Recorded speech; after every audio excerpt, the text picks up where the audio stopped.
সাগরে লঘুচাপের কারণে চট্টগ্রাম, কক্সবাজার, মোংলা ও পায়রা সমুদ্রবন্দরকে ৩ নম্বর স্থানীয় সতর্কতা সংকেত দেখিয়ে যেতে বলা হয়েছে। এছাড়া উত্তর বঙ্গোপসাগর অবস্থানরত মাছ ধরার নৌকা ও ট্রলারগুলোকে পরবর্তী নির্দেশ না দেওয়া পর্যন্ত উপকূলের কাছাকাছি থেকে সাবধানে চলাচল করতে বলা হয়েছে। এ বিষয়ে আরো জানাতে আমাদের সঙ্গে কক্সবাজার থেকে যুক্ত হয়েছেন সহকর্মী FM সুমন।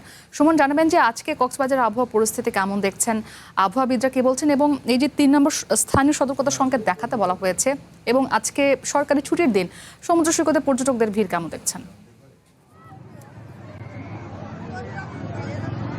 ধন্যবাদ মুক্তি আপনাকে। আপনি যেমনটা বলছিলেন, আসলে সাগরে একটি স্থল নিম্নচাপ, বিশেষ করে পশ্চিমবঙ্গ উপকূলে একটি স্থল নিম্নচাপ অবস্থান করছে। এটির ফলে চট্টগ্রাম, কক্সবাজার, মংলা এবং পায়রা সমুদ্র বন্দরকে ৩ নং স্থানীয় সতর্ক সংকেত দেখাতে বলা হয়েছে। এটির প্রভাবে বাংলাদেশের উপকূলীয় অঞ্চলে আমরা দেখছি ঝড়ো হওয়া, বিশেষ করে বৃষ্টিপাত অব্যাহত রয়েছে। সে সঙ্গে আমি এই মুহূর্তে রয়েছি কক্সবাজার সমুদ্র সৈকতে। কক্সবাজার সমুদ্র সৈকতের এই যে রয়েছি, সেখানে আমরা দেখতে পাচ্ছি স্থল নিম্নচাপের প্রভাবে এখানেও আসলে থেমে থেমে বৃষ্টিপাত হচ্ছে। সকালে বৃষ্টিপাত ছিল, দুপুরের নাগাদে কিছুটা কমেছে। অর্থাৎ এই মুহূর্তে আমরা দেখছি বৈরী আবহাওয়ার সময়েও আমরা কক্সবাজার সমুদ্র সৈকতে এই মুহূর্তে দেখছি পর্যটকদের আসলে উপচে পড়া ভিড়। আমরা যদি বলি আজকে শুক্রবার, সরকারি ছুটি, এই ছুটির দিনে আমরা দেখছি সমুদ্র সৈকত ব্যাপক পর্যটক আসলে ব্যাপক পর্যটকের সঙ্গে যদি বলি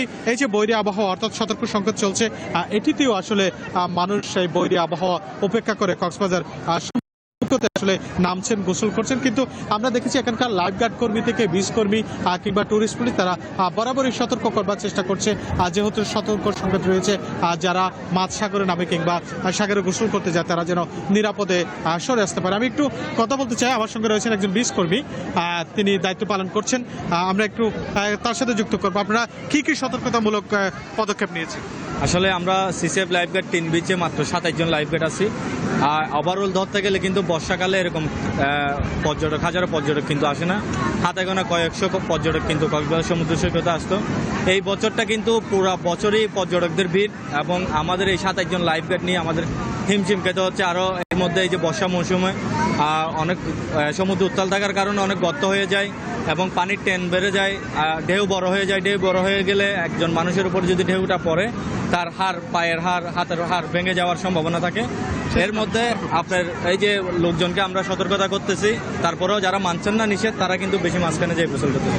শুনছিলেন মুক্তি যেমনটা বলছিলেন, লাইফগার্ড কর্মী তারা বরাবরই আসলে সতর্ক করবার চেষ্টা করছে, যারা আসলে গোসল করছেন তারা যেন সব খুব দ্রুত সময়ে অর্থাৎ কুলে উঠে আসতে পারে সেসব পতাকা। সুমন, আপনাকে ধন্যবাদ।